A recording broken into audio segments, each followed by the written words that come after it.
Okay, this video is going over the answers to our class quiz practice. So I'm just going to talk you through what I did on these so you feel more comfortable. The first one I looked for every single time you got to look for the greatest common factor. So I found the greatest common factor was negative 3x or negative 3xy.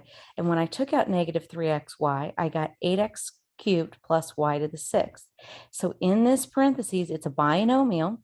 Doesn't matter if it's plus or minus, but then I wanted to see if it was squares or cubes. Well, since the exponents are both divisible by 3, I knew it'd be the cube pattern, and I can take the cube of 8 cubed. So the negative 3xy gets carried straight down. The cube root of 8x cubed is 2x. And then I divide the exponent by 3, so that's why it's y squared. And then I square 2x, multiply the two things together, and then square y squared. Remember, when you're squaring, you're multiplying the exponent by 2. For the signs, the first sign matches, the second sign is the opposite, and the third is always positive. Okay, number 2, there was not a greatest common factor. So then it was a binomial. So then I decided if it was squares or cubes, and this one was squares because the exponents were divisible by 2.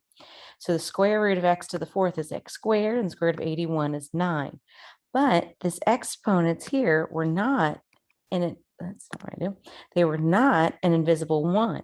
So because of that, I had to see if it factored further. And it did. X squared minus 9, I think most people recognize is x plus 3x minus 3.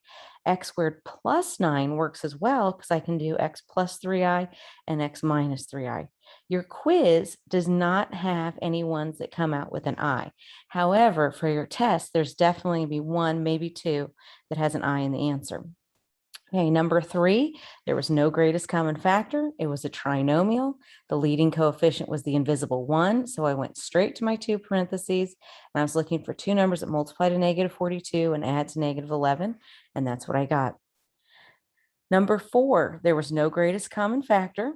It was a 1, 2, 3 trinomial. The leading coefficient was not the invisible 1. So that's how I knew to split the middle term. So I did 3 times negative 28, which was negative 84.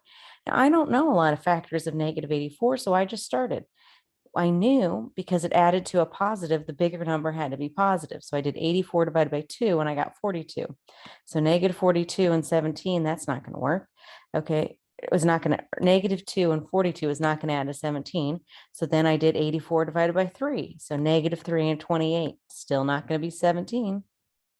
Then I tried negative 4 and 21.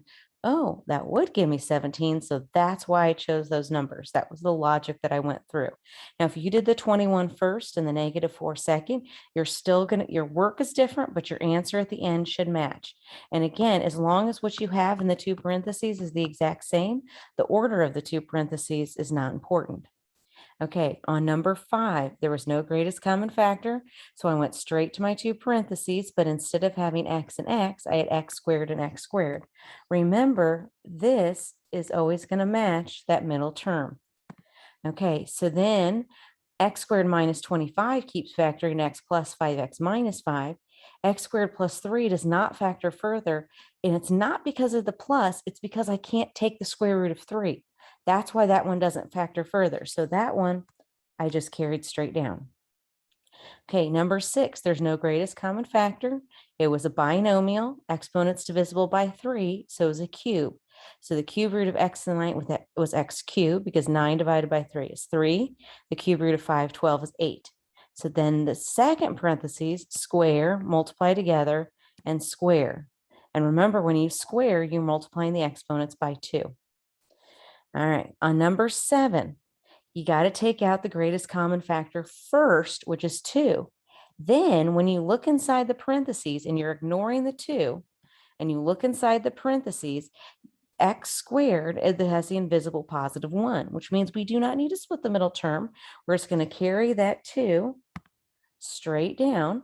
And then I've got, go straight to my two parentheses, and the two numbers that multiply to negative 42 and add to negative 1 would be negative 6 and negative 7. Now, what if you didn't do the greatest common factor first? I worked that out over here for you. So let's say you forgot, and then you just took 2 and negative 184. That gives you negative 168. So man, I had to do a lot of work to try and figure out what multiplied to negative 168, but only had a difference of 2. Because it added to a negative, I knew the bigger number had to be negative. So first I tried 2, and so it was 2 and negative 84. That didn't work. 3 and negative 56 didn't work. 4 and negative 42. Because I'm looking for numbers that are only 2 apart. 6 and negative 28, 8 and negative 21. 9 didn't work, 10 didn't work, 11 didn't work. But when I got to 12, I got 12 and negative 14. So there will be an option. It's just going to have to work a lot harder because the numbers are bigger. So I did all this, but when I got to the end, this answer right here was not completely factored. Okay, it still had a GCF. See how it doesn't match my one that I have in blue up here? So if you get to the end and it's not completely factored, you could then take the 2 out of that first one, or excuse me, out of that second one, and get x minus 7, and then have your x minus 6. And that is what you're supposed to get. So doing splitting the middle term without the GCF first is going to work, but it's not going to be completely factored at the end, and you'll have to do more work at the end. So always look for that GCF first. It'll save you a lot of time and energy. Okay, number 8, there was no greatest common factor. It was a binomial, and the exponents were both divisible by 2. Yes, 6 is divisible by 3, but 8 isn't, so it's got to be for the squares. So the square root of 16x to the 6 was 4x cubed. The square root of 49y to the 8th was 7y to the 4th. One's a plus, one's a minus, and then we are done.